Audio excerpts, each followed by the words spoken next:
ভাই তোমাদের কাছে অনুরোধ, চেহারা সুরত চলন বলন সুন্দর করে, যারা দাড়ি রাখেন না হিম্মত করে দাড়ি রাখেন, হিম্মত করেন যে ইনশাআল্লাহ দাড়ি রাখবেন। দাড়ি না রাখা এটা কিন্তু অনেক বড় অপরাধ। অপরাধটা কি জানেন?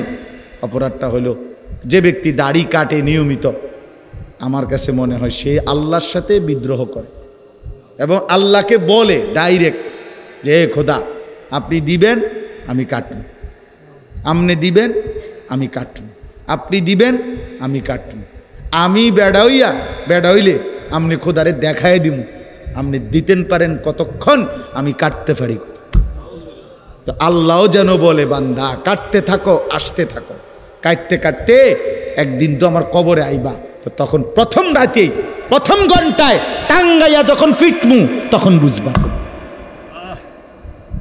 মাতবরি ছুটাই দেবো তোমার প্রথম ঘন্টাতে দেখে, কবরের প্রথম ঘন্টা। হাত্তা তাখতালিফা আদলাহু, আল্লাহর নবী বলছেন কবর যখন প্রথম মিনিট নাফরমানকে কবরে একটা চাপ দিবে, তো ডান পাশের মাটি বাম দিকের মাটি ডান দিকে, মানে ডান পাঁজরের হাড্ডি ভাঙ্গা চুইরা এই পাশে চলে যাবে, এই পাশের হাড্ডি ভাঙ্গা ওই পাশে চলে যাবে। 1 মিনিটে নাফরমান সোজা চুরচুর হয়ে যায়। অহংকার করো না, মাতবরি দেখাইও না, সবাইরে বললাম কেউ বড়াই করেন না।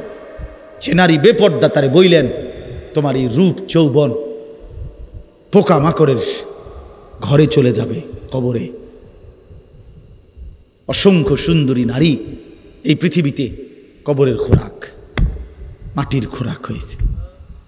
আল্লাহ তাআলা আমাদের সবাইকে তৌফিক দান করেন। হিম্মত করলাম তো ইনশাআল্লাহ, 5 ওয়াক্ত নামাজ পড়বো তো ইনশাআল্লাহ। আল্লাহ তৌফিক দান করেন।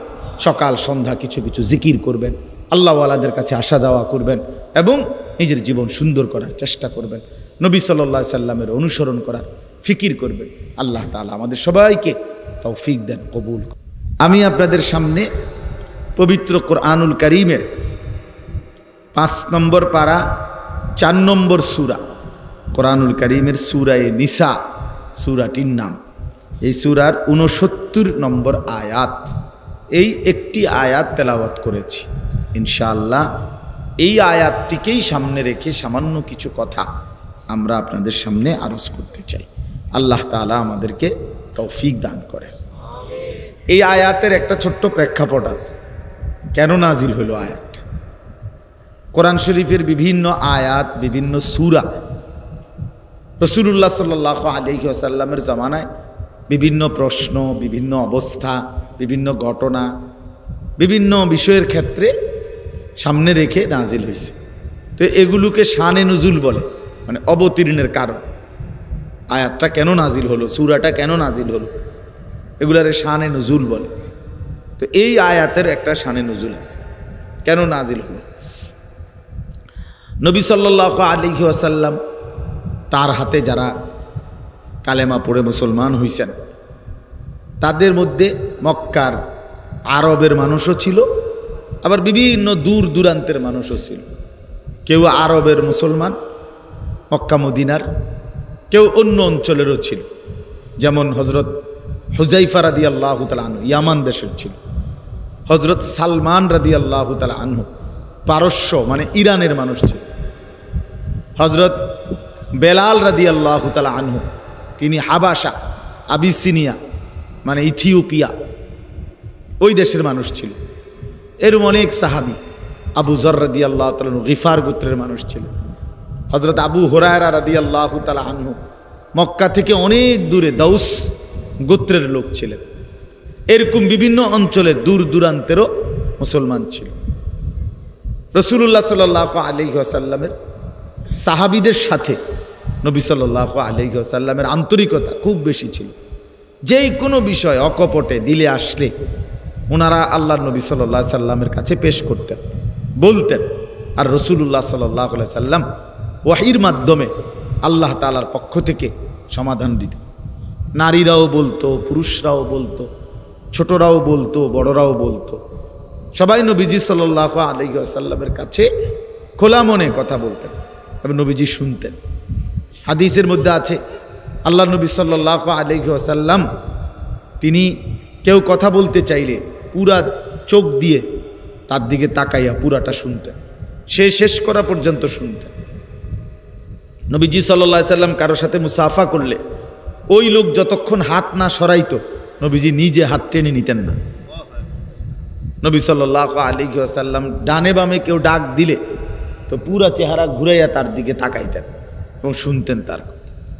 রাসূলুল্লাহ সাল্লাল্লাহু আলাইহি ওয়াসাল্লামের আখলাক অনেক সুন্দর ছিল, অনেক সুন্দর। প্রতিটা সেকেন্ড নবী সাল্লাল্লাহু আলাইহি ওয়াসাল্লামের আখলাক সর্বোচ্চ সুন্দর ছিল, সর্বোচ্চ সুন্দর। সব কিছুই সুন্দর, সব কিছুই শ্রেষ্ঠ, সব কিছুই সবচেয়ে সুন্দর। সুবহানাল্লাহ, সব কিছু, একেবারে সকল কিছু সবচেয়ে সেরা, সবচেয়ে সুন্দর।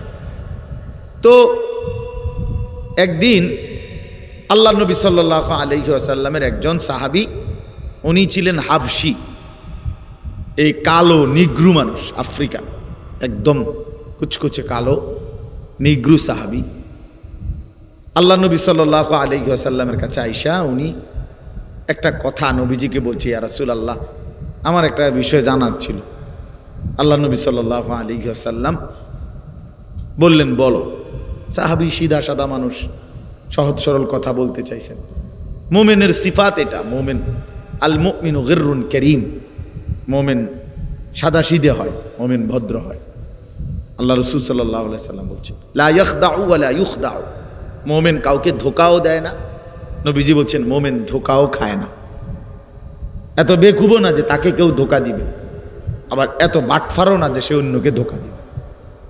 রাসূলুল্লাহ সাল্লাল্লাহু আলাইহি ওয়াসাল্লাম বলেন মোমেন সহজ সরল হয়, মোমেন ভদ্র হয়, ঈমানদার। নবীজি বলছেন, ফা উহিব্বু আন আকুনা কারীমান মাগলুবান, আমি হেরে গিয়েও ভদ্র থাকতে চাই, প্রয়োজনে হেরে গেলাম কিন্তু আমি অভদ্র হতে চাই। ওয়ালা উহিব্বু আন আকুনা গালিবান লাঈমান, আমি অভদ্র হয়ে জিততে চাই না। নবীজি হাদিস, আমি অভদ্র হয়ে মন্দ আচরণ করে জিততে চাই না, বরং প্রয়োজনে হেরে গিয়েও আমার ভদ্রতা ধরে রাখতে চাই। তো এই সহজ সরল সাহাবী তিনি আল্লাহ নবী সাল্লাল্লাহু আলাইহি ওয়াসাল্লামকে বললেন, ইয়া রাসূলুল্লাহ, আপনি প্রথম কথা হলো বাহ্যিক যেই সৌন্দর্য আপনার চেহারা মোবারক সহ সমস্ত দেহের অঙ্গ প্রত্যঙ্গের যেই সৌন্দর্য বাহ্যিক, এই সৌন্দর্য সর্বশ্রেষ্ঠ সুন্দর, সবচেয়ে সুন্দর, সবচেয়ে সুন্দর। সারা দেহ একসাথে সবচেয়ে সুন্দর, প্রতি অঙ্গ আলাদা আলাদা তাও সবচেয়ে সুন্দর। তো আপনি সবচেয়ে সুন্দর, সর্বশ্রেষ্ঠ সুন্দর, আর আমি কুৎসিত কালো। কাজেই বাহ্যিক সৌন্দর্যের বিবেচনায় আপনার সাথে আমার কোনো তুলনাই চলে না, আপনি অনেক সুন্দর। নবী সাল্লাল্লাহু আলাইহি ওয়াসাল্লামের সমস্ত সাহাবী নবীজির সৌন্দর্যের এমন বর্ণনা দিছেন, সেটা কোনো কুল কিনারা না। শামায়েলের কিতাবের মধ্যে, শামায়েল মানে রাসূলুল্লাহ সাল্লাল্লাহু আলাইহি সাল্লামের শুধু চেহারা, সুরত, চলাফেরা, উঠা বসা, এগুলোর আলাদা বর্ণনার উপরে কিতাব আছে, ওগুলোর শামায়েলের কিতাব, শামায়েলে তিরমিজি, এরকম শামায়েলে নবী, যেখানে সাহাবায়ে কেরাম খুব মজা করে করে জোশ, আনন্দে, খুশিতে নবী সাল্লাল্লাহু আলাইহি সাল্লামের বাহ্যিক সৌন্দর্য, আভ্যন্তরীণ সৌন্দর্যের বর্ণনা দিয়েছেন। নবীজির নাক মোবারক কেমন ছিল, চোখগুলো দেখতে কেমন ছিল, দাঁত হাসলে কেমন দেখাইতো, ঠোঁট কেমন ছিল, নবীজি হাঁটলে কেমন মনে হইতো, নবী সাল্লাল্লাহু আলাইহি সাল্লামের হাতের আঙ্গুলগুলো কেমন ছিল, পায়ের গোছাটা কেমন ছিল, রাসূলুল্লাহ সাল্লাল্লাহু আলাইহি সাল্লামের বুকের পশমগুলো কেমন ছিল, মাথায় বাবরি চুল রাখলে কেমন দেখাইতো, নবীজি চাদর পরলে কিরকম হইতো, মাথায় খালি মাথায় থাকলে কেমন মনে হইতো, সিথি কাটলে কেমন লাগতো। মানে এইগুলোকে সাহাবায়ে কেরাম আলাদা আলাদা বড় দরদ দিয়া, বড় মজা করে করে আল্লাহ রাসূল সাল্লাল্লাহু আলাইহি সাল্লামের সৌন্দর্যের বর্ণনা সাহাবীরা দিছে। হ্যাঁ, হযরত হাসান ইবনে সাবিত রাদিয়াল্লাহু তাআলা আনহু নবীজির সাহাবী বলছেন, ওয়া আহসানু মিনকা লাম তারা কাত্তু আইনি, হে নবী, আপনার চাইতে সুন্দর আমার এই দুই নয়ন আর কাউকে দেখে নাই। ওয়া আজমালু মিনকা লাম তালিদিন নিসাউ, এবং আমি বিশ্বাস করি আপনার চাইতে সুন্দর কাউকে কোনো মা কোনো দিন প্রসব করেনি। খুলিকতা মুবাররাআম মিন কুল্লি আইব, আপনাকে আল্লাহ তাআলা সৃষ্টি করেছেন সমস্ত ত্রুটি বিচ্যুতি দোষ থেকে পবিত্র করে। কাআন্নাকা কাদ খুলিকতা কামা তাশাউ, যেন আল্লাহ আপনাকে বানিয়েছেন মনের মতো করে, মনের মতো করে আল্লাহ আপনাকে সাজিয়েছেন, মনের মতো করে। রাসূলুল্লাহ সাল্লাল্লাহু আলাইহি সাল্লামের সৌন্দর্য বেমিসাল, তুলনাহীন। গোটা কায়নাতের আল্লাহ তাআলা সমস্ত সৃষ্টিকে যত সৌন্দর্য দিয়েছেন তারা দুই ভাগ।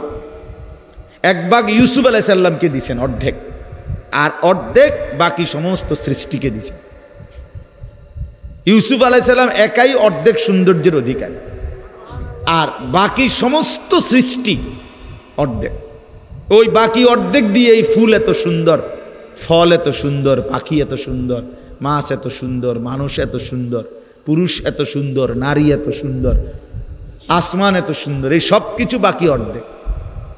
তাহলে সৌন্দর্যের প্রথম অংশ হলো দুই ভাগ, ইউসুফ আলাইহিস সালাম অর্ধেক, বাকি সৃষ্টি অর্ধেক। আর একা মুহাম্মদ সাল্লাল্লাহু আলাইহি ওয়াসাল্লাম পূর্ণ সবটা সৌন্দর্যের অধিকারী।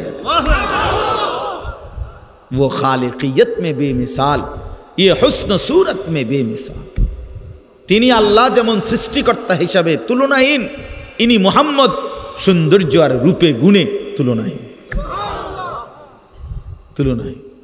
তো আল্লাহ নবী সাল্লাল্লাহু আলাইহি ওয়াসাল্লামের সাহাবীরা অনেক বর্ণনা আছে, এমন অনেক। নবীজিকে বলছেন পূর্ণিমার চাঁদের দিকে তাকাইয়া বলছেন, ইয়া রাসূলুল্লাহ, আল্লাহর কসম আপনি পূর্ণিমার চাঁদের চাইতেও সুন্দর। হযরত কাব ইবনে মালিক বলেন, আমি তাকাইতাম, নবী হাসতেন, আমার কাছে মনে হইতো নবীজি হাসলে তার চেহারাটা কান্নাহু কিতাআতুম মিনাল কামার, এটা যেন চাঁদের একটা টুকরা। হযরত আবু হুরায়রা রাদিয়াল্লাহু তাআলা আনহু বলতেন, আল্লাহর নবী সাল্লাল্লাহু আলাইহি সাল্লাম যখন হাসতেন আমার কাছে মনে হইতো কান্না শামসা তাজরি ফি ওয়াজহিহি, সূর্য যেন তার চেহারায় খেলতেছে। এইভাবে বলতেন সাহাবী। এত সুন্দর ছিলেন, এত সুন্দর, এত সুন্দর ছিলেন। সমস্ত মানে বিবেচনায় পৃথিবীর আমাদের ফুলছোঁয়ার হজরত, বাংলাদেশের এক বড় বুজুর্গ, বড় বুজুর্গ আল্লামা মুফতি আবু সাঈদ দামাত বারাকাতুহুমুল আলিয়া হজরত বলছেন, পৃথিবীর সমস্ত গবেষক যারা ছবি অঙ্কন, যারা আঁকে বিভিন্ন দৃশ্য, এই প্রতিযোগিতায়, অঙ্কন প্রতিযোগিতায় যারা পরীক্ষক, যারা সবচেয়ে সুন্দর ছবিটা নির্বাচন করে, এরকম সমস্ত পরীক্ষকও যদি একত্র করা হয় তো রাসূলুল্লাহ সাল্লাল্লাহু আলাইহি ওয়াসাল্লামের চেহারা, নবীজি সাল্লাল্লাহু আলাইহি সাল্লামের অঙ্গ প্রত্যঙ্গ যদি মাপে, বিচার করে, পরীক্ষা করে, তাইলে এটা এমনই হবে যে প্রতিটা অঙ্গ সবচেয়ে সুন্দর, শ্রেষ্ঠ সুন্দর। নাক, এরপরে আর বলে না এখান দিয়ে একটু দূর বেশি হলে ভালো হইতো, এখান দিয়ে একটু গোশত বাড়াই দিলে ভালো হইতো না। হযরত বলেন আল্লাহ রাসূল সাল্লাল্লাহু আলাইহি সাল্লামের নাক পরীক্ষা করার পরে তাদের সারা পৃথিবীর সমস্ত গবেষক এটাই বলতে হবে, একটা পূর্ণ সবচেয়ে সুন্দর নাক হওয়ার যা যোগ্যতা, যা বৈশিষ্ট্য দরকার, এটা মুহাম্মদুর রাসূলুল্লাহর নাকের মধ্যেই ছিল। নবী সাল্লাল্লাহু আলাইহি সাল্লামের চোখই পূর্ণাঙ্গ, নবীজির কানেই পূর্ণাঙ্গ, নবীজির ঠোঁটে পূর্ণাঙ্গ, সব কিছু। অর্থাৎ এরপরে আর সুন্দর বানানোর কিছু নাই, আর কিছু নাই। এত সুন্দর ছিলেন তিনি, এত সুন্দর ছিলেন। তো এই সাহাবী বলতেছেন, ইয়া রাসূলুল্লাহ, আপনার সৌন্দর্যের সামনে আমি তো কুৎসিত কালো, আমার কোনো তুলনাই চলে না, আপনি সর্বশ্রেষ্ঠ সুন্দর বাহ্যিক দিক দিয়ে।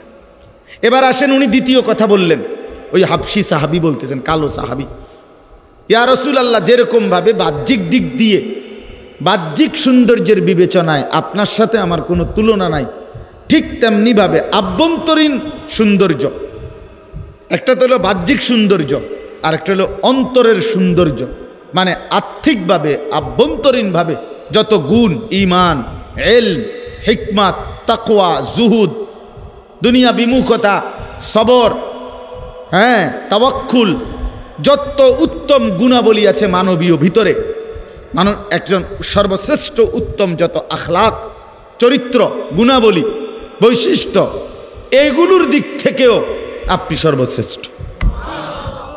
বুইসতুলি উতাম্মিমা মাকারিমাল আখলাক। আল্লাহ নবী সাল্লাল্লাহু আলাইহি ওয়াসাল্লাম বলেন, সমস্ত চরিত্রের পরিপূর্ণতা দানের জন্যই আমি রাসূল আল্লাহর পক্ষ থেকে আবির্ভাব হয়েছি। ক্ষমা, সর্বশ্রেষ্ঠ ক্ষমা কেমন হয় এটা রাসূলুল্লাহ সাল্লাল্লাহু আলাইহি ওয়াসাল্লামের মধ্যে ছিল। ধৈর্য, সর্বশ্রেষ্ঠ ধৈর্য কেমন হইতে হয় নবীজির মধ্যে ছিল। পরোপকার, সর্বশ্রেষ্ঠ কেমন হওয়া উচিত নবীজির মধ্যে ছিল। মানুষের কল্যাণকামিতা, এরকম যেই কোনো যাকেই আমরা উত্তম গুণ বলি তার সব কিছু আল্লাহ তাআলা রাসূলুল্লাহ সাল্লাল্লাহু আলাইহি ওয়াসাল্লামের মাধ্যমে উনার মধ্যে পূর্ণ করে দিয়েছে, পূর্ণ করে দিয়েছে। হ্যাঁ, হুসনে ইউসুফ দমে আইসা ইয়াদে বাইদা দারি আঁচে খুবা হামা দারন্দ তু তনহা দারি।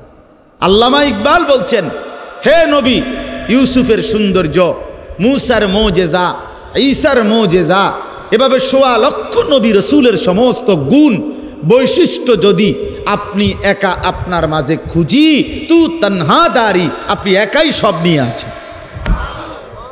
আপনি একাই সব বৈশিষ্ট্য। তো এই হাবশী সাহাবী বললেন, ইয়া রাসূলুল্লাহ, আপনার আভ্যন্তরীণ আত্মিক ভিতরের আখলাক, চরিত্র, গুণ সেটাও শ্রেষ্ঠ, আমার সাথে কোনো তুলনা নাই। কিন্তু শোনেন মনোযোগ দিয়ে, উনি বলতেছেন তাইলে আমার বাহ্যিক সৌন্দর্যের সাথেও আমার কোনো তুলনা হয় না, আভ্যন্তরীণ সৌন্দর্যের সাথেও আমার কোনো তুলনা হয় না। কিন্তু ইয়া রাসূলুল্লাহ, আমি একজন সাধারণ হাবশী কালো সাহাবী, আমার জীবনটা আমি কষ্ট করেই চালাই, কোনো রকম চালাই, কিন্তু যত কষ্ট, পেরেশানি, দুঃখ, অভাব, অস্থিরতাই হয় আমার আছে, কিন্তু আমি বারবার সারাক্ষণই প্রতিনিয়ত আপনি রাসূলুল্লাহ সাল্লাল্লাহু আলাইহি সাল্লামের কাছে আসি, আপনার কাছে বসি, আর আপনার চেহারা মোবারকের দিকে তাকাই। তিনি বলেন, আল্লাহর কসম নবী, আপনার ওই চেহারায় আনোয়ার, আপনার ওই সৌন্দর্যপূর্ণ চেহারা দেখলেই আমি আমার সমস্ত দুঃখ, বেদনা, অস্থিরতা, পেরেশানি, অভাব সব ভুলে যাই, সব মিটে যায় আমার। এখন আমার প্রশ্ন হইল, আমি তো দুনিয়াতে আপনাকে দেখে নয়ন জুড়াই, আপনাকে দেখলে আমার দিল শান্ত হয়, আপনাকে দেখলে আমার কলিজা ঠান্ডা হয়। এখন মৃত্যুর পরে আপনিও একটা সময় চলে যাবেন, আমিও একটা সময় চলে যাব। আল্লাহ তাআলা আপনাকে সর্বশ্রেষ্ঠ জান্নাতের মধ্যে রাখবেন আমি জানি, আমারে জান্নাত দিবেন কিনা তার কোনো নিশ্চয়তা নাই। যদি দেনও আল্লাহ দয়া করে আমার একটা জান্নাতে রাখবেন, আর আপনাকে রাখবেন সর্বশ্রেষ্ঠ জান্নাতে। এখন আমার প্রশ্ন হলো, ইয়া রাসূলুল্লাহ, দুনিয়াতে তো আমি আমার সমস্ত দুঃখ সুখের উপশম আপনি, আপনারে দেখলে আমি সব ভুলে যাই। এখন জান্নাতে যদি আমারে থাকতে দেয় এক জায়গায়, আপনি থাকবেন সুউচ্চ সুমহান জান্নাতে, সেখানে তাইলে আমি তো আপনারে দেখব না, আমি তো থাকবো একটা আমার জান্নাতে। আমি যদি আপনাকে তখন না দেখি তো আমার জান্নাতে থাকাটাও কষ্টকর হয়ে যাবে। এই কথাটা আমি বুঝতে পারছি। আমি কি করুন তখন? আমি কেমনে থাকবো? কি ফিকির, সাহাবীদের ফিকির কি, রাসূলুল্লাহ সাল্লাল্লাহু আলাইহি সাল্লামের প্রতি ভালোবাসাটা কি? তো আল্লাহ নবী সাল্লাল্লাহু আলাইহি ওয়াসাল্লাম খামোশ হয়ে গেলেন, নবীজি চুপ হয়ে গেলেন, কোনো উত্তর দেন নাই। কিছুক্ষণের মধ্যেই আল্লাহ তাআলা এই হাবশী সাহাবীর প্রশ্নের জবাব দেওয়ার জন্য আল্লাহ তাআলা হযরত জিবরাইলকে পাঠিয়ে আল্লাহ তাআলা জবাব দিছেন, সরাসরি কোরআন নাজিল করছে। এই কোরআন নাজিল করে জিবরাইলকে পাঠিয়ে আল্লাহ তাআলা যেই আয়াতটা নাজিল করছেন এই হাবশী সাহাবীর প্রশ্নের জবাবে, এইটাই এই আয়াত, সূরা নিসার এই 69 নম্বর আয়াত, যেটা আমি পড়ছি। আল্লাহ তাআলা বললেন, বন্ধু ওরে বলেন ব্যবস্থা আছে। কি আছে? ব্যবস্থা আছে। ওর যে আবেগ, আপনারে না দেখলে তার জান্নাতটাও বিষাদ হয়ে যাবে। আপনারে দেখতে চায়, আপনার সাথে থাকতে চায়, পরে বলে দেন উপায় আছে। তো আল্লাহ তাআলা বলেন 2টি শর্ত পূরণ করতে হবে। 2টি শর্ত পূরণ করলে আমি আল্লাহ ওয়াদা দিলাম, আমি এই 2 শর্ত যে পূরণ করবে এমন প্রত্যেক ইমানদার বান্দাকে আমি আল্লাহ আপনি রাসূলের সাথেই থাকতে দেব, আপনার সাথেই থাকতে দেব। শুধু আপনি না, বরং আদম থেকে ঈসা 1.25 লাখ আম্বিয়াদের সাথে থাকতে দেব। শুধু আপনারা নবীদের সাথে না, নবীদের পরে উম্মতের ইমানদারদের মধ্যে সর্বশ্রেষ্ঠ মানুষ যারা সিদ্দিক বলে, যাদেরকে নবীর পরে উম্মতের মধ্যে মানুষের সর্বশ্রেষ্ঠ পদমর্যাদা ধর্মীয় হলো সিদ্দিক। এই সিদ্দিকদের সাথে থাকতে দেব। যারা আমার রাস্তায় শহীদ হয়েছে শহীদদের সাথে থাকতে দেব। যারা আমার নেক আল্লাহওয়ালা বান্দা তাদের সাথেই আমি থাকতে দেব। শর্ত কয়টা? 2টা। ওমান ইউতিল্লাহ ওয়ার রাসূল, সহজ শর্ত, আল্লাহ এবং আপনি রাসূলের আনুগত্য করতে হবে। জীবনভর কষ্ট করে হলেও, সুখে কিংবা দুঃখে, রাতে কিংবা দিনে, একাকী কিংবা প্রকাশ্যে, আপনি রাসূলের ইত্তেবা করতে হবে, আল্লাহর আনুগত্য করতে হবে, রাসূলের আনুগত্য করতে হবে। আল্লাহ বলেন এই 2 শর্ত পূরণ করতে বলেন, আল্লাহর আনুগত্য, রাসূলের আনুগত্য। তাহলে কি হবে?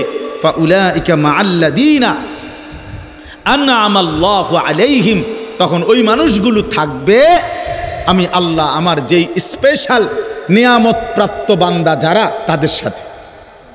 আমার নিয়ামত প্রাপ্ত বান্দারা 1 নাম্বার সমস্ত নবী রাসূলগণ, মিনান নাবিয়িন ওয়াস সিদ্দিকিন, সমস্ত সিদ্দিকগণ, নবীদের পরে যাদের স্তর, ওয়াস শুহাদা, আমার রাস্তায় যারা জীবন বাজি রেখে শহীদ হয়েছে তাদের সাথে তারা, ওয়াস সালিহিন, এবং আমার সমস্ত নেক বান্দারা যারা আমার হুকুম সদা প্রতিনিয়ত পালন করেছে। আল্লাহ বলেন, আর এটাও বলে দেন, শোনো বান্দা, হে ইমানদার, হাসরের ময়দানে যদি নবী রাসূল সাল্লাল্লাহু আলাইহি সাল্লাম, সিদ্দিক, শহীদ এবং নেককারদের সঙ্গী হতে পারো, তখনই বুঝবা ও হাসুনা উলাইকা রফিকা, তারা কতই না উত্তম বন্ধু, তোমার বড় বেশি উত্তম বন্ধু হবে। হায় যদি নবীদের সঙ্গী হও, সিদ্দিকের সঙ্গী হও। যদি দেখো ওই যে আদম, ওই যে মুসা, ঈসা, ওই যে নূহ আলাইহিস সালাম, ওই যে আমার হাবিব, ওই যে দেখো আবু বকর, ওমর, ওসমান, আলী, ওই যে দেখো আবু হানিফা, শাফিঈ, হাম্বলি, দেখো আব্দুল কাদের জিলানী, বাইজিদ বুস্তামি, জুনায়েদ বাগদাদি, এই মহান মানুষগুলোকে যদি পাও তোমার আশেপাশে, তুমি যদি তাদের সঙ্গী হইতে পারো, আল্লাহ নিজে বলতেছেন বিশ্বাস করো বান্দা, সেটা হবে তোমার বড় উত্তম শ্রেষ্ঠতম বন্ধু, শ্রেষ্ঠতম বন্ধু। তাহলে কি বুঝা গেল? আল্লাহ তাআলা বললেন আল্লাহর আনুগত্য করো, রাসূলের আনুগত্য করো, তাইলে রাসূলের সঙ্গেই জান্নাতে থাকবে। মজার বিষয় হলো, শুনেন, এই হাবশী সাহাবী, ওই যে বেটা জিগাইছে, উনি উত্তর পাইছে কিনা? কথা বলেন না তো। উনি এর পরে আরেকটা প্রশ্ন করছে। উনি এ কথা বলার পরে আবার বলছেন নবীজিকে, আচ্ছা ইয়া রাসূলুল্লাহ, তাইলে আমি বুঝলাম আপনার আনুগত্য যদি আমি পূর্ণ করতে পারি, তাইলে আমি আপনার সঙ্গী হব, আপনার সাথে পাবো, আপনারে দেখবো, পাবো। কিন্তু আমার আরেকটা জানার বিষয় হইল, ইয়া রাসূলুল্লাহ, আমাদের আল্লাহকে দেখা আর আপনি আল্লাহকে দেখা একরকম না। তো আপনি যখন আল্লাহকে দেখবেন জান্নাতে, আল্লাহর দিদার হবে আপনার আল্লাহর সাথে, তখন আমারে সাথে রাখবেন নি? এটা কর, তখন আমারে সাথে রাখবেন কিনা? তাফসীরে আছে যে উনি এবারে এইটা জিগাইছে, তখন আমারে সাথে, আপনি যখন আল্লাহকে দেখবেন আমারে দেখতে দিবেন, আমারে সাথে রাখবেন। রাসূলুল্লাহ সাল্লাল্লাহু আলাইহি ওয়াসাল্লাম বললেন, সাহাবী আমি ওয়াদা দিলাম আমি তখনও তোমাকে সাথে রাখব। আল্লাহর নবীর এই সাহাবী, তাফসীরে আছে, এরপরে উনি একটা চিৎকার দিছে এই জাগাত বৈশা, একটা চিৎকারেই তিনি ঘুরে পড়ে ইন্তেকাল করেছেন, জীবন দিয়ে। খুশিতে। নিকাল যায় দম তেরে কদমোं के नीचे यही दिल की हसरत यही दिल की आरजू है। হে প্রিয়, আপনার জন্য আপনার কদমের নিচে জীবন দিয়ে দিলাম, এটাই দিলের তামান্না ছিল, এটাই দিলের আকাঙ্ক্ষা ছিল। আমার ভাই, আয়াতের শানে নুজুল বলা শেষ হয়ে গেল। এবার খোলাসা কথা কি, এটা মূল বক্তব্যটা কি আসলে? এবার আপনি কি বুঝলেন, আমি কি বুঝলাম? জোয়ান ভাই, তোমরা কি বুঝলা ভাই? বলো ভাই। আমরা এই উপর থেকে নিয়ে নিচ পর্যন্ত আমরা প্রত্যেকেই মুসলমান, আমরা প্রত্যেকেই মুসলমান। আমাদের আল্লাহ, আমাদের নবী মুহাম্মদুর রাসূলুল্লাহ সাল্লাল্লাহু আলাইহি ওয়াসাল্লাম, আমাদের কিতাব কোরআন, আমাদের ধর্ম ইসলাম, আমাদের রব আল্লাহ, আমাদের নবী মুহাম্মদুর রাসূলুল্লাহ, আমাদের কিতাব কোরআন, আমাদের ধর্ম কি? ইসলাম। এই চারটি নিয়ামত যার কাছে আছে দোস্ত, সে কেন বঞ্চিত হবে? সে কেন দুর্ভাগা হবে? সে কেন বদনসিব হবে? আহা ভাইয়া, এত বড় সর্বশ্রেষ্ঠ চারটি নিয়ামত যার আছে, যার পুঁজি, সে কেন জাহান্নামী হবে? সে কেন বরবাদ হইল? সে কেন আল্লাহর অবাধ্যতা করল? আল্লাহ যার রব, মুহাম্মদুর রাসূলুল্লাহ যার রসুল, কোরআন যার কিতাব, ইসলাম যার ধর্ম। আমার বন্ধু, কি কারণে আমরা হেরে গেলাম? কি কারণ? কি কারণ? আজকের পৃথিবীতে যারা, আমার ভাই, আমার এই শেষ কথাগুলো মনোযোগ দিয়ে শোনো। আজকের পৃথিবীতে যারা খ্রিস্টান, সারা পৃথিবীতে, গোটা ইউরোপের সব খ্রিস্টান, তাদের কারো কাছে, কসম আল্লাহর, তাদের কারো কাছে, খ্রিস্টানরা ঈসা নবীর অনুসারী, কিন্তু তাদের কাছে ঈসা নবীর উপরে নাজিলকৃত আল্লাহ যেই ইনজিল কিতাব নাজিল করছে, আসমানি কিতাব, ওই আসমানি কিতাবের কোনো নিখুঁত কপি, ওই কিতাবের কোনো মূল কপি সারা পৃথিবীর, এই মুহূর্তে সারা পৃথিবীতে যত কোটি কোটি খ্রিস্টান আছে, যত জাদুঘর আছে তাদের, যত গবেষণাগার আছে তাদের, কারো কাছে, তাদের কাছে একটি নিখুঁত আল্লাহ কর্তৃক নাজিলকৃত ইনজিল আসমানি কিতাব তাদের কাছে নাই। কসম আল্লাহ, এটা তারাও মানে, তাদের কাছেও স্বীকৃত। এটা এই ইনজিল নামে, বাইবেল নামে, কিতাবুল মুকাদ্দাস, কখনো নাম দেয় কিতাবুল মুকাদ্দাস, কখনো নাম দেয় ইনজিল শরীফ, কখনো নাম দেয় বাইবেল শরীফ, এক এক সময় এক এক শরীফ নাম দেয়, কিন্তু কোনো শরীফেই আসল শরীফ না, সব হলো নকল শরীফ, আসলি না। এগুলো সব ঈসা আলাইহিস সালামকে আল্লাহ তাআলা আসমানে তুলে নেওয়ারও কমপক্ষে 600 বছর পরে লিখিত। তাদের পরবর্তী কোনো মনীষী, গুরু, ধর্মযাজকদের এই বিভিন্ন মানুষের মুখে মুখে প্রচারিত বিভিন্ন মুখ নিঃসৃত কথা বানাইয়া সানাইয়া এগুলা লিখছে। আজকের এই দিন পর্যন্ত খ্রিস্টানরা ঈসা আলাইহিস সালামের ব্যাপারে তাদের আকীদা পরিষ্কার করে বলতে পারে না। তাদের কথা হইল ঈসা, মরিয়ম, আল্লাহ, এ তিন খোদা। নাউজুবে তো বলে যে আল্লাহ যে এক, তোমাদের কিতাবও তো আছে, কহ এটাও ঠিক। আল্লাহ এক, এক খোদা, এটাও ঠিক। তাহলে যদি বলো যে তিন খোদা, এইটাও ঠিক।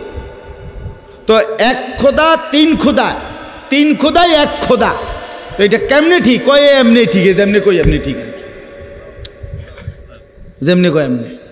না বুঝাইতে পারলে মনে করেন আমার দাদা, আমার জ্যাঠারে, আমার দাদার খুব রাগ ছিল, প্রচণ্ড রাগী মানুষ ছিলেন আমার দাদা। তো ক্ষেতের মধ্যে ধান, আরে ক্ষেত ওই গরু দিয়া, হালের গরু দিয়া ক্ষেতে হাল চাষ করবার সময় আমার বড় জ্যাঠা কি কথা মনো দেরি করছে না জানি কি, দাদা এই গরুরে যেটা দিয়ে বাইরায়, যে আগের দিনের, হ্যাঁ, এইগুলা দিয়ে ফিরতে ফিরতে জ্যাঠার একবার শোয়াই লাইছে খেতে কাদার মধ্যে। তো জ্যাঠার খুব জ্বর উঠছে, অসুস্থ হয়ে গেছে জ্যাঠা। আমার আব্বা শহর থেকে, আমার আব্বা শহরে চাকরি করতেন, আব্বা একদিন পরে শূন্য গেছে, গিয়া সব ঘটনা টটনা আমার জ্যাঠার থেকে শূন্য আমার আব্বা বুঝছে যে আমার জ্যাঠার কোনো দোষ নাই, আমার দাদা এটা না বুঝা মারছে হাবড়ারে। তো দাদারে আমার আব্বা এটা বুঝাইয়া কইছে যে আব্বা আপনি যে হাবড়ারে মারলেন বড় মিয়ারে, এইভাবে বুঝাইয়া কইছে যে এটা আপনার এটা ভুল হয়েছে, আপনি মানে মূলত এই ঘটনা উনি করে নাই বা এই কারণে যেটাই। তো দাদা বুঝছে কথাটা যে না আসলে তারে অন্যায়ভাবে কি করছে মারছে। তো আমার দাদা চুপ করে একটু পরে আমার দাদা হঠাৎ আমার আব্বারে কইছে তাহলে হেতে দৌড় দিল না কা, বুঝেন নাই কথা? হ্যাঁ দৌড় দিল না কা, এইটাই দোষ। হ্যাঁ হ্যাঁ দোষ হলো কি দৌড় দিল না কা, হে যদি নির্দোষ হইতো তো দৌড় দিত। তাই এরা এত বেশি বানোয়াটি, খ্রিস্টানরা একেবারে গাঁজাখুরি কথাবার্তা, এদের বানোয়াটি কথা। আমাদের বাংলাদেশে এরা এই উত্তরবঙ্গে পার্বত্য চট্টগ্রামে আপনারা জানেন প্রতিদিন মুসলমানদেরকে খ্রিস্টান ধর্ম বানানোর ষড়যন্ত্র করছে।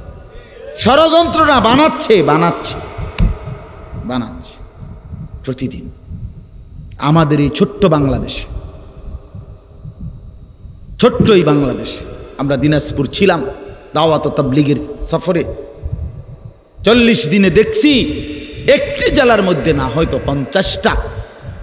ওই বাংলাদেশে মিয়া একটা জেলায় কমপক্ষে 50টা হবে গির্জা বাংলাদেশে, অথচ তাদের ধর্মের কোনো গভীরতা বলতে কিচ্ছু নাই। তাদের কাছে আসমানি কোনো নিখুঁত কিতাব নাই, ঈসা আলাইহিস সালামের শিক্ষা তাদের কাছে মোটেই নাই। ইয়াহুদি আজকের পৃথিবীতে, পৃথিবীর গোটা পৃথিবীর বিস্ফোরা, গোটা পৃথিবীর যন্ত্রণার নাম কে? ইয়াহুদি, ইয়াহুদ, ইসরায়েল। এই কুত্তার মতো নিকৃষ্ট জানোয়ার পৃথিবীতে কেউ নেই। এই দাজ্জাল ফেরাউন নমরুদের চাইতো নিকৃষ্ট এই ইসরায়েলের এই বর্তমান প্রধানমন্ত্রী নেতানিয়াহু, এই বেঈমান ফেরাউনের চাইতে খারাপ। ফেরাউন এত জঘন্য ছিল না, নমরুদ এত জঘন্য ছিল না, এত এত হিংস্র। এই ইহুদিদের কাছে আসমানি কিতাবের কোনো শিক্ষাই নেই, শুধু উচ্ছৃঙ্খলা, বিশৃঙ্খলা, সন্ত্রাসী, অন্যায়, জবরদখল, মানুষের রক্তে, মুসলমানের রক্তে জমিন ভিজায় দেওয়া, এই তাদের জিন্দেগি, এই জিন্দেগি। হিন্দু ধর্মের যতগুলো কিতাব একটিও আসমানি কিতাব না। এই মহাভারত, বেদ, পুরাণ, হ্যাঁ এগুলো সব কিছু তাদের তাদের কারো না কারো লেখা, তাদের কারো না কোনো মানুষের লেখা। তাইলে হিন্দু ধর্মের ওয়ালাদের কাছেও আসমানি কোনো কিতাব নাই, খ্রিস্টানদের কাছে আসমানি কিতাব যেটা আল্লাহ নাজিল করছে সেটা নাই। খ্রিস্টান ধর্মের ইহুদিদের কাছে আল্লাহ যেটা নাজিল করছে মুসা নবীর উপরে, তাওরাত, ওইটা নাই, বিশ্বাস করেন না। এটা গাজ্জরের কথা না, বাস্তবতার কথা নাই আমার বন্ধু। তাহলে তাদের কারো কাছে আসমানি কিতাব নাই, আল্লাহর ওয়াহি নাই, নবীদের শিক্ষা নাই। এ কারণে তারা বিশৃঙ্খল হয়ে গেছে, এ কারণে তারা এলোমেলো হয়ে গেছে, এ কারণে তারা জাহান্নামের পথে চলে গেছে, এ কারণে তারা বরবাদির পথে চলে গেছে। কিন্তু আমার যুবক বন্ধু, তুমি নষ্ট হইলা কেন? আমারে শুধু এই কথাটা বুঝায় কও, তুমি নষ্ট হইলা কেন? কোন জিনিসের অভাবে পড়া, কোন জিনিস না থাকার কারণে নওজোয়ান তুমি এক ওয়াক্ত নামাজ পড়ো? তোমার কি আল্লাহ নাই? তোমার কি রসুল নাই? তোমার কি কিতাব নাই? তোমার কি কোনো ধর্ম নাই? তুমি এত বড় জানোয়ার হইলা কেমনে? খোদার 365 দিনে এক বছরে কোনো দিন ফজরের নামাজ পড়লা না, তুমি এত বড় নিকৃষ্ট পশু কেমনে হইলা? কি কারণে হারায় গেলা? তুমি নষ্ট হয়ে গেলা। আপনারা বলেন, আপনারা যারা বছরের পর বছর সুদ খান, ঘুষ খান, কিস্তি নেন, কি কারণে বাবা? আল্লাহকে চেনেন নাই, এ কারণে না? আপনাদের কোনো নবী নাই, আপনাদের কোনো কিতাব নাই, তাহলে ওই নাফরমান, তাহলে সুদ খান কেন? হারামখোর। কিস্তি নেন কেন? আল্লাহ থেকে নিজেকে আলাদা করে দিলেন কেন? রাসূলুল্লাহ সাল্লাল্লাহু আলাইহি ওয়াসাল্লাম থেকে নিজেকে আলাদা করলেন কেন? কথা বলেন না কেন?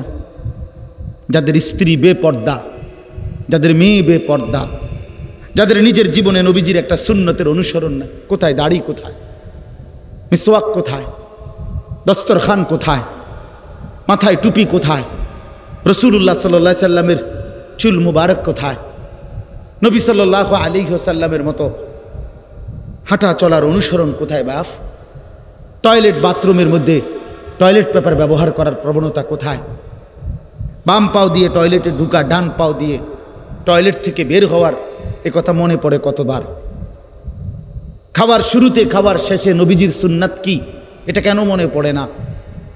ঘুমের শুরুতে ঘুমের শেষে রাসূলুল্লাহর তরিকা কি, এটা কেন মনে পড়ে না? বাপ এই সব কিছুতে নবীজির বিরোধিতা। সেই আপনি ইনসাফের সাথে বলেন, আপনি কেমনে সুপারিশ পাবেন?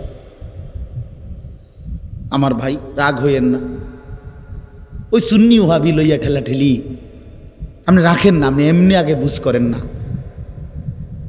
আপনি আমার তরিকাভুক্ত হওয়ার দরকার নাই তো, আমার গাড়িতে এত মানুষের জায়গা নাই। আপনি ইনসাফের সাথে বলেন, রাসূলুল্লাহ সাল্লাল্লাহু আলাইহি ওয়াসাল্লামের সাথে সামনে কিভাবে দাঁড়াবেন? ফাকাইফা ইদা জিনা মিন কুল্লি উম্মাতিন বিশাহীদ, এই সূরাতেই আছে না? ওয়াজিনা বিকা আলা হাউলাই শাহীদা, সূরা নিসার 40 নম্বর আয়াত। আল্লাহ রাব্বুল আলামিন বলেন, বন্ধু সমস্ত নবীদেরকে আমি আল্লাহ ওই নবীর উম্মতের আমলনামা ওই নবীদেরকে সামনে রেখেই পেশ করব। আর আপনাকেও ওয়াদা দিলাম বন্ধু, আপনার উম্মতের আমলনামাও আপনাকে সামনে রেখেই খুলব, আপনার সামনে খুলব। আপনার উম্মতের প্রত্যেকের আমলনামা আপনি চোখে দেখবেন, আপনারে দেখাইয়া বন্ধু আমি আল্লাহ ফয়সালা করব। আল্লাহর নবী উম্মতের আমলনামা দেখবেন, উম্মতের আমলনামা দেখে যদি আল্লাহর নবী পৃষ্ঠার পর পৃষ্ঠা উল্টায়, আর যদি দেখে উম্মত 30 বছরের ভিতরে কোনোদিন 5 ওয়াক্ত নামাজ পড়ো নাই, 20 বছরে কোনোদিন সুদের লেনদেন ছাড়ো নাই, প্রতিদিন ওজনে কম দিছ, প্রতিদিন ব্যবসায় কাস্টমারকে ঠকাইছ, প্রতিদিন পণ্যের গুণাগুণ মিথ্যা বলেছ, হারাম রোজগারের ফিকিরে ছিলা, ঘরে রঙিন টেলিভিশন চলছে, স্ত্রী বেপর্দা, মেয়েটাও বেপর্দা, ছেলেটাও নামাজ পড়ে না, ঘরের কেউ ফজরের নামাজে ওঠে না, চেহারায় সুরতে চলনে বলনে কোনো কিছুতেই রাসূলুল্লাহর সুন্নাতের কোনো নমুনা নাই। আল্লাহর নবী খোদার কসম চোখের পানি ফেলে দিবেন। আল্লাহর নবী বলবেন, উম্মত আমার 23টা বছরের এই রক্ত পানি করা মেহনত বিনিময়ে এটা আমার সামনে কি আনলা উম্মত? আমার মতো এত বড় শ্রেষ্ঠ নবী, আমার মতো এত বড় শ্রেষ্ঠ রাসূলকে তুমি এতটুকু মূল্যায়ন করলা না। এর চাইতে দামি কারে দিলে তুমি মূল্যায়ন করতা? এর চাইতে দামি কোন কিতাব দিলে তুমি মূল্যায়ন করতা? এর চাইতে দামি কোন রাসূলকে দিলে তুমি মূল্যায়ন করতা? বলেন, আমাদের নবীর চাইতে শ্রেষ্ঠ কে? আমাদের কোরআনের চাইতে শ্রেষ্ঠ কে? আমাদের ইসলামের চাইতে শ্রেষ্ঠ কে বন্ধু? তাইলে এতগুলো শ্রেষ্ঠ জিনিস দিও তোমার মন ভরাইতে পারলো না। ওফো, কি পরিমাণ গাদ্দার, কি পরিমাণ গাদ্দার! এই নাফরমান, কি পরিমাণ গাদ্দার তুমি! যুবক ছেলেরা, তোমরা যারা নামাজ পড়ো না, হ্যাঁ তোমরা নিকৃষ্ট গাদ্দার, একেবারে নিকৃষ্ট মানুষ, একেবারে নিকৃষ্ট মানুষ, অসভ্য মানুষ। জন্তু জানোয়ার এত খারাপ না, বেনামাজি যত নিকৃষ্ট। বেটা কুকুর বিড়াল গরু ছাগল এত নিকৃষ্ট না, না বেটা এত ফালতু না। কুত্তা আল্লাহর নাফরমানি করে না, বিড়াল আল্লাহর নাফরমানি করে না, শুকর আল্লাহর নাফরমানি করে না। ওরে আল্লাহ বানাইছে যেমন, ওই আছে হেমন, ওর নাফরমানি কি আবার? কথা বলেন না কেন? কুকুরের কোনো হালাল হারাম আছে? বিড়ালের জন্য কোনো হালাল হারাম আছে? তো হে নাফরমানি কিতাবার তুমি করলাটা কি? ফাবিআইয়ি হাদিসিম বা'দাহু ইউমিনুন। বন্ধু আমার, কোরআনুল কারীমের মধ্যে আছে, আল্লাহ বলেন, অনেকক্ষণ আল্লাহ তাআলা জাহান্নামীদের কথা বলতে বলতে আল্লাহ একটা পর্যায়ে একটা সূরার লাস্ট আয়াতে আল্লাহ বললেন, বান্দা ফাবিআইয়ি হাদিসিম বা'দাহু ইউমিনুন, আমার বান্দা এরপরে আর কোন কথা বললে তুমি ঈমান আনতা? আল্লাহ আফসোস করে, আমার বান্দা আর কেমনে বললে, আমি আল্লাহ আর কেমনে বললে তুমি ঈমান আনতা? আমি আর কি দিলে ঈমান আনতা? আমি আল্লাহ তোমার এই সব কিছু দিলাম, আমি রসুল দিলাম, আমি কোরআন দিলাম, আমি ইসলাম দিলাম, বিনিময়ে আমি কিছুই পাইলাম না, একটা সেজদাও পাইলাম না, একটা সেজদাও পাইলাম। আল্লাহ আমাদেরকে মাফ করে দেন, আল্লাহ আমাদেরকে বুঝ দান করেন। যুবকরা, বয়স্ক চাচারা, বাবারা, জিন্দিগিটা শেষ করে দিয়ে রাসূলুল্লাহ সাল্লাল্লাহু আলাইহি সাল্লামের অনুসরণ ছাড়া খোদার কসম সুপারিশ মিলবে না। এত রং না বাপ, সুপারিশটা আপনারা যারা মনে করছেন মামুর বাড়ি, হ্যাঁ না চাচা, নবীজির সুপারিশ হাউজে কাউসারের পানি, ইডি জিলাপি দিয়া না, বিরিয়ানি দিয়া না, খিচুড়ি দিয়া না, রাগ হওয়ার সুযোগ নাই। হ্যাঁ, প্রতারিত হইয়েন না, আপনি আমার দলভুক্ত হওয়ার দরকার নাই, আপনি আমনের জায়গাতে থাকেন, আপনি আমনের তরিকাতেই থাকেন, কিন্তু ধোকা খাইয়েন না, ধোকা খাইয়েন, ধোকা খাইয়েন না, প্রতারিত হইয়েন না। শুধু গান, শুধু গজল, শুধু ঢোল, শুধু ফুল, শুধু মিছিল, শুধু স্লোগান, হ্যাঁ, শুধু জিলাপি, শুধু বিরিয়ানি না বন্ধু। এত বড় শ্রেষ্ঠতম রাসূল 23 বছরে এই সামান্য এই কয়েকটা বিষয়ের জন্য আমাদের কাছ থেকে চেয়ে নবীজি আমাদের কাছ থেকে ভালোবাসার দাবিতে কয়টা বিরিয়ানি আর কয়টা জিলাপি আর কয়টা খিচুড়ি, আর আমরা নবীর জন্য একটা গাড়িতে ফুল লাগাবো, আর কিছু প্লে কার্ড দিয়ে আমরা স্লোগান দেব, চিৎকার দেব, হই হুল্লোড় করব। খালাস, 23 বছরের রাসূলুল্লাহ সাল্লাল্লাহু আলাইহি সাল্লামের মেহনতের হক আদায় হয়ে গেছে তো? এটা ইনসাফ বলে? তাইফের রক্তের বদলা হলো তো? উহুদের দান দান শহীদের বদলা হলো তো? পেটে পাথর বাঁধা এই ক্ষুধার কষ্টে এটার হক আদায় হয়ে গেছে তো? তাইলে তাইলে কিতা সুন্নি, কিতা ওয়াহাবি, কিতা হ্যাঁ, কিতা আসলে কে লাগাই দিল এটা? কে লাগাই দিল?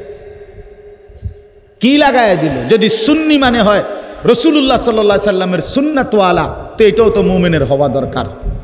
যদি ওয়াহাবি অর্থ তো হলো আল্লাহওয়ালা, আল্লাহর নাম এটা ওয়াহাব, তো আল্লাহওয়ালাও তো মুমিনের হওয়া দরকার, নবীওয়ালাও তো মুমিনের হওয়া দরকার। আল্লাহ তো বলছেন ওয়ামান ইউতিইল্লাহ ওয়ার রাসূল, আল্লাহর আনুগত্য যে করবে, রাসূলের আনুগত্য যে করবে, তো এক মুমিন তো আল্লাহওয়ালাও হওয়া দরকার, নবীওয়ালাও হওয়া দরকার। কথা বলে, নামাজ পড়বেন আল্লাহর হুকুম, অনুসরণ করবেন রাসূলের তরিকা, রোজা রাখবেন আল্লাহর হুকুম, কিন্তু অনুসরণ করবেন রাসূলের তরিকা। সোজা হিসাব, সোজা হিসাব।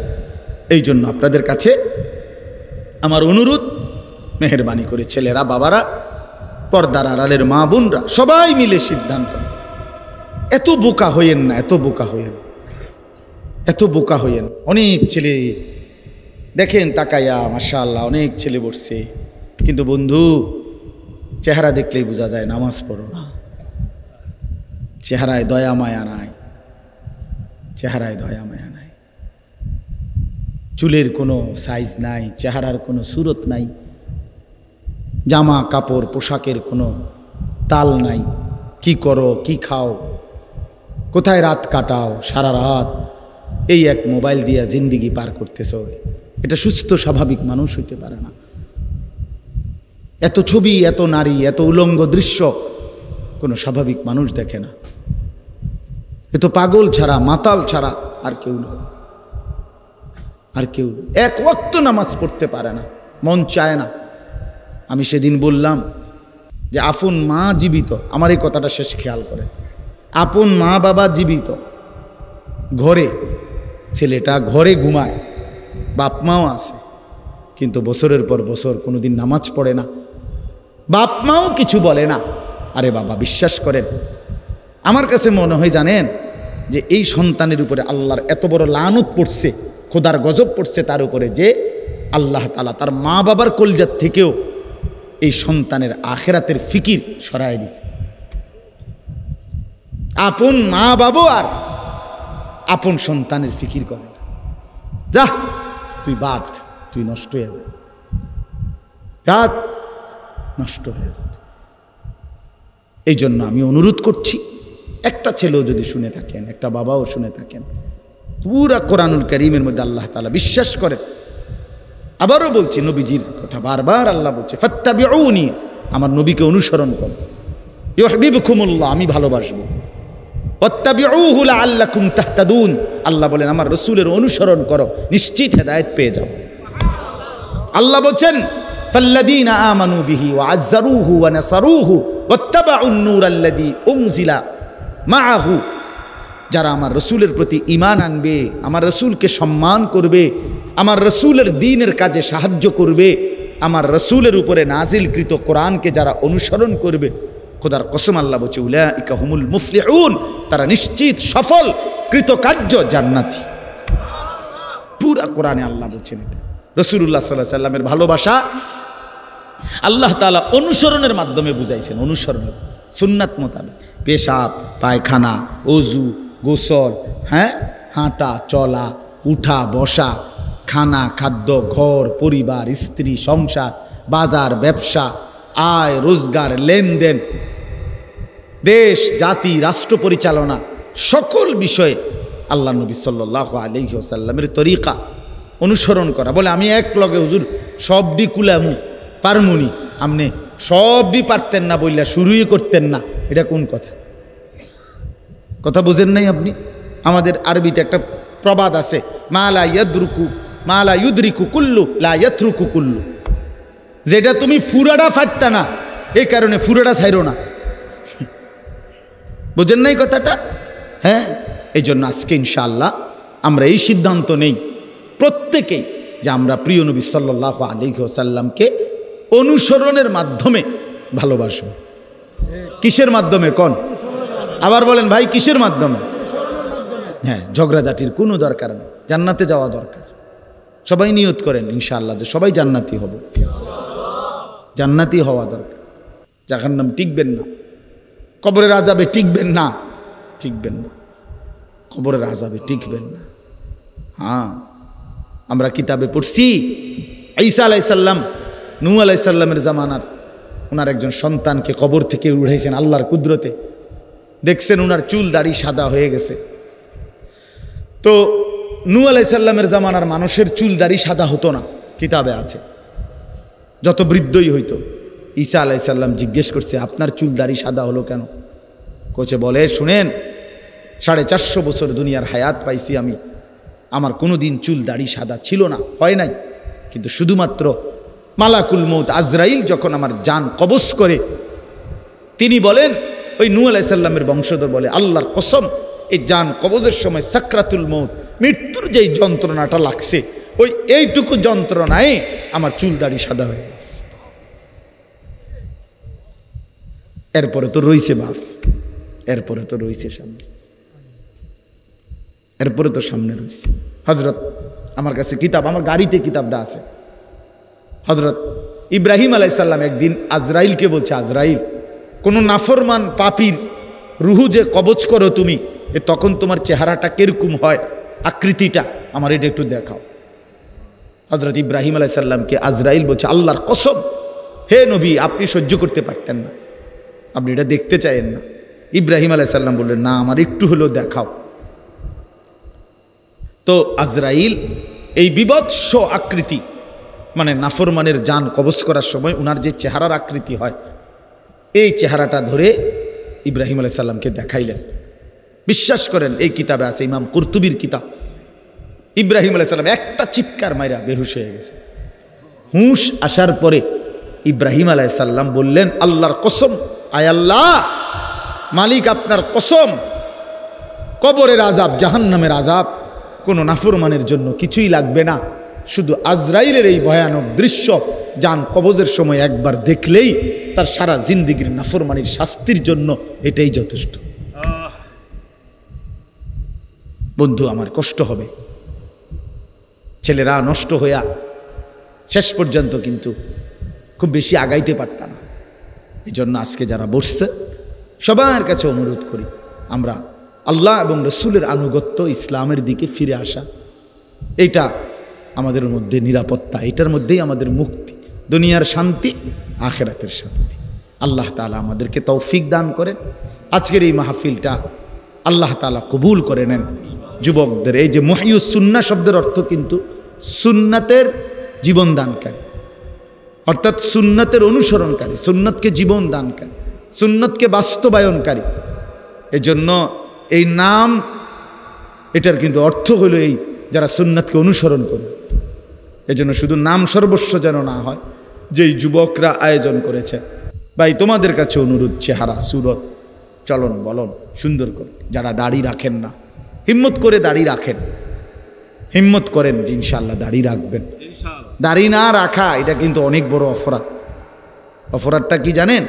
অপরাধটা হলো যে ব্যক্তি দাড়ি কাটে নিয়মিত, আমার কাছে মনে হয় সে আল্লাহর সাথে বিদ্রোহ করে এবং আল্লাহকে বলে ডাইরেক্ট যে হে খোদা, আপনি দিবেন আমি কাটুন, আপনি দিবেন আমি কাটুন, আপনি দিবেন আমি কাটুন, আমি বেড়া হইলে আপনি খোদারে দেখায় দিব, আপনি দিতেন পারেন কতক্ষণ, আমি কাটতে পারি কতক্ষণ। তো আল্লাহও যেন বলে বান্দা কাটতে থাকো, আসতে থাকো, কাটতে কাটতে একদিন তো আমার কবরে আইবা, তো তখন প্রথম রাতেই প্রথম ঘন্টায় টাঙ্গাইয়া যখন ফিটমু তখন বুঝবা, মাতবরি ছুটাই দেবো তোমার প্রথম ঘন্টাতে, দেখো কবরের প্রথম ঘন্টা, হাত্তা তাখতালিফা আদলাহু। আল্লাহর নবী বলছেন কবর যখন প্রথম মিনিট নাফরমানকে কবরে একটা চাপ দিবে, তো ডান পাশের মাটি বাম দিকের মাটি ডান দিকে, মানে ডান পাঁজরের হাড্ডি ভাঙ্গা চুইরা এই পাশে চলে যাবে, এই পাশের হাড্ডি ভাঙ্গা ওই পাশে চলে যাবে। 1 মিনিটে নাফরমান সোজা চুরচুর হয়ে যায়। অহংকার করো না, মাতবরি দেখাইও না, সবাইরে বললাম কেউ বড়াই করেন না। যে নারী বেপর্দা তারে বইলেন তোমার এই রূপ যৌবন পোকা মাকড়ের ঘরে চলে যাবে কবরে। অসংখ্য সুন্দরী নারী এই পৃথিবীতে কবরের খোরাক, মাটির খোরাক হয়েছে। আল্লাহ তাআলা আমাদের সবাইকে তৌফিক দান করেন। হিম্মত করলাম তো ইনশাআল্লাহ, 5 ওয়াক্ত নামাজ পড়বো তো ইনশাআল্লাহ। আল্লাহ তৌফিক দান করে সকাল সন্ধ্যা কিছু কিছু জিকির করবেন, আল্লাহওয়ালাদের কাছে আসা যাওয়া করবেন এবং নিজের জীবন সুন্দর করার চেষ্টা করবেন, নবী সাল্লাল্লাহু আলাইহি সাল্লামের অনুসরণ করার ফিকির করবেন। আল্লাহ তাআলা আমাদের সবাইকে তৌফিক দেন, কবুল করেন। আলহামদুলিল্লাহি রাব্বিল আলামিন। আল্লাহুম্মা আনতাস সালাম ওয়া মিনকাস সালাম, তাবারাকতা ইয়া যাল জালালি ওয়াল ইকরাম, ইয়া আরহামার রাহিমিন, ইয়া আরহামার রাহিমিন, ইয়া আরহামার রাহিমিন। ইয়া রাব্বি লাকাল হামদু কামা ইয়ানবাগি লিজালালি ওয়াজহিকা ওয়া আযীমি সুলতানিক, ওয়া সাল্লি আলা মুহাম্মাদিন কামা হুয়া আহলুক, ওয়া ফাআল বিনা খায়রান কামা আনতা শানুক। রব্বানা যালামনা আনফুসানা ওয়া ইল্লাম তাগফির লানা ওয়া তারহামনা লানাকুনান্না মিনাল খাসিরিন।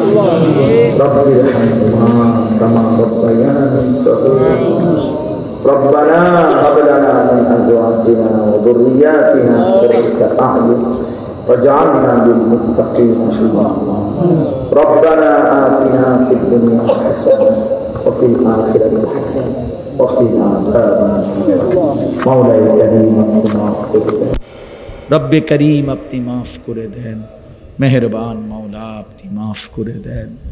রাত অনেক গভীর মাওলা, চারিদিকে অন্ধকার মাওলা, আপনার কোটি কোটি বান্দা ঘুমায় গেছে, আমরা অল্প কয়েকজন নাফরমান ঘুমাই নাই। আল্লাহ, কবরের ভয় লাগলো, জাহান্নামের কথা মনে পড়লো, হাসরের ময়দানের কথা শুন ভয় পেয়ে গেলাম। পেছন দিকে তাকিয়ে দেখি খুব বেশি অন্ধকার, জীবনের পেছনটা শুধুই নাফরমানি মাওলা। কবরের কোনো পুঁজি নাই, আখিরাতের কোনো সামান নাই, বন্দিগির কোনো হক ফিরায় দিলে আপনার বান্দা যাবে কোথায়? আর কোথাও আশ্রয় নাই, আর কোথাও ঠিকানা নাই। আপনি মাফ করে নেওয়ালা, আপনি মাফ করে দেন। আযাব দিলে আপনার কোনো লাভ নাই, মাফ করে দিলে আপনার কোনো ক্ষতি নাই। দেন, মাফই করে দেন। বাবাকে মাফ করে দেন, মাকে মাফ করে দেন, দাদা দাদি নানা নানিকে মাফ করে দেন, চাচা মামা ফুফা খালুকে মাফ করে দেন, চাচি মামি ফুফি খালাকে মাফ করে দেন, বিবিকে মাফ করে দেন, ছেলে মেয়েকে মাফ করে দেন, ভাই বন্ধুদেরকে মাফ করে দেয়, আত্মীয় স্বজনদেরকে মাফ করে দেন, পাড়া পড়শিকে মাফ করে দেন, কবরবাসীদেরকে মাফ করে দেন, কিয়ামত পর্যন্ত কবরের আযাব মাফ করে দেন। জিন্দিগিটা সুন্দর করে দেন, আখলাক সুন্দর করে দেন, চেহারা সুন্দর করে দেন, চুল সুন্দর করে দেন, দাড়ি সুন্দর করে দেন, লেবাস সুন্দর করে দেন, আখলাক সুন্দর করে দেন।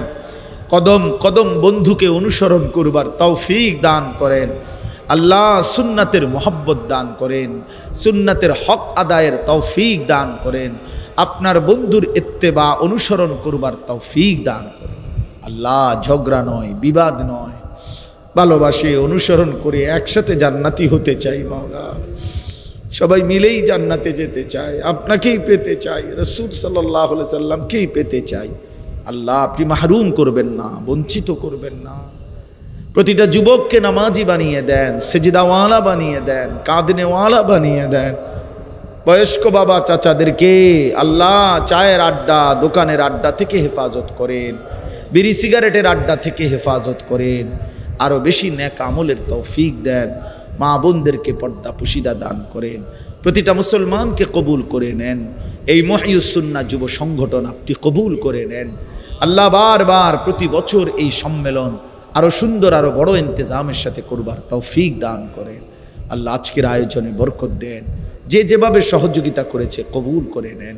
প্রতিটা টাকায়, প্রতিটা ফিকিরে, প্রতিটা খেদমতে, মেহনতে আপনি উত্তম বিনিময় দান করেন। রব্বির হামহুমা কামা রব্বায়ানি সগীরা। আয় আল্লাহ, সুস্থ বিমারি যারা শিফা করে দেন, কামাই রুজিতে হালাল বরকত দিয়ে দেন, আমার দেশ নিরাপদ করে দেন, খায়ের ও বরকত দান করেন, গোটা দেশে খায়ের ও বরকত দান করেন। প্রতি ইঞ্চি জমিনে কোরআনের হুকুম জারি করে দেন, ইসলামের আলো জ্বালিয়ে দেন, ইনসাফগার শাসক দান করেন আল্লাহ। ইমামে আদেল দান করেন, আর কোনো জালেম চাপায় দিয়েন না, আর জুলুমের শিকার হতে চাই না মাওলা। আমাদেরকে একজন ন্যায়পরায়ণ শাসক দান করেন, আমাদেরকে একজন ইনসাফগার শাসক দান করেন। আয় আল্লাহ, রাত গভীরে শেষ ফরিয়াদ, গাজা, ফিলিস্তিন, লেবাননের মুসলমানকে হেফাজত করে আল্লাহ। রক্তে মুসলমানের জমিন ভিজে আছে, আপনি দয়া করেন, আপনি দয়া করেন, আপনি দয়া করেন। মাজলুমের উপরে রহম করেন আয় আল্লাহ। ইসরায়েলের বেঈমান জালেমকে ধ্বংস করে দেন আল্লাহ। ফেরাউন নমরুদের চাইতে এই প্রধানমন্ত্রী ইসরায়েলের, তাকে নিকৃষ্ট পরিণতি দেন আল্লাহ। তার অত্যাচার আর জুলুম থেকে মুসলমানদেরকে বাঁচান মাওলা, বাঁচান মাওলা। রব্বির হামহুমা কামা রব্বায়ানি সগীরা। সুবহান রাব্বিকা রব্বিল ইজ্জাতি আম্মা ইয়াসিফুন, সালামুন আলাল মুরসালিন, আলহামদুলিল্লাহ।